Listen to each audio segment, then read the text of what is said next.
Faut-il tout scripter ou improviser lorsqu'on tourne une vidéo? C'est une question qu'on me pose souvent lorsque je vais filmer des clients ou quand je forme des gens qui veulent faire de la vidéo.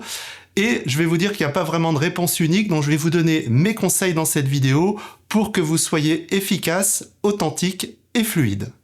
Juste avant de commencer, si vous ne me connaissez pas, moi c'est Yannick, je suis prestataire et formateur photo-vidéo pour les entreprises. On va commencer par les avantages de tout scripter. Donc c'est-à-dire qu'on va écrire l'ensemble de la vidéo, on va soigner le texte, chaque mot et chaque phrase vont être choisis. Alors ça a des avantages, c'est-à-dire qu'on va être précis, on va rien oublier, et si vous n'êtes pas à l'aise face caméra, le fait d'avoir tout bien préparé, ça va vous donner de la confiance. Alors j'ai filmé plusieurs clients qui avaient cette approche. Le problème, c'est que les gens sont trop centrés sur leur texte. Du coup, on a quelque chose qui est trop figé, trop rigide, qui n'est pas naturel et on a du mal à rentrer dans ce que dit la personne. Donc c'est vraiment risqué. Alors on peut aussi utiliser un prompteur, mais un prompteur, pour que ce soit naturel, il faut vraiment avoir de l'entraînement et avoir l'habitude de l'utiliser. Donc vous le voyez, il y a des avantages et des inconvénients. Alors passons maintenant à l'improvisation totale. Alors beaucoup adorent faire leurs vidéos de cette façon, ils sortent leur téléphone, leur appareil photo et c'est parti.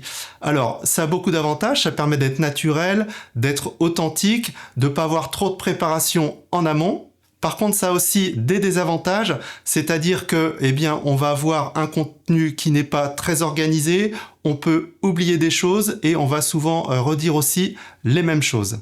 Donc c'est pas du tout évident de faire une vidéo construite et complète en improvisant totalement. Mais par contre, c'est vrai que c'est beaucoup plus naturel et beaucoup plus fluide.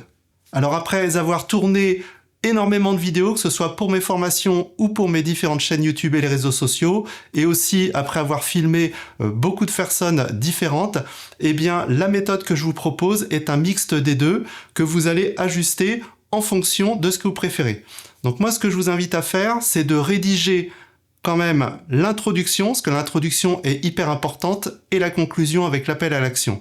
Et entre les deux, vous pouvez improviser pour être plus naturel.